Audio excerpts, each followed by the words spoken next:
ఈరోజు దేవుని వాగ్దానము, బంధింపబడిన వారిని విడిపించువాడు ఆయనే. ఒక గ్రామంలో ఒకతనికి ఒక యవనస్తుడైన కుమారుడు ఉన్నాడు. అతనికి దెయ్యం పట్టుట చేత అతడు తరచూ నీళ్లలో, అగ్నిలో పడుచు తన ప్రాణాన్ని తీసుకోవాలని ప్రయత్నం చేస్తూ ఉన్నాడు.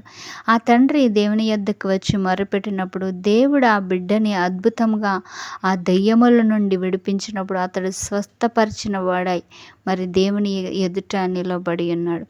చాలామంది జీవితాల్లో తమ్ము తాము గాయపరుచుకుంటూ ఉంటారు.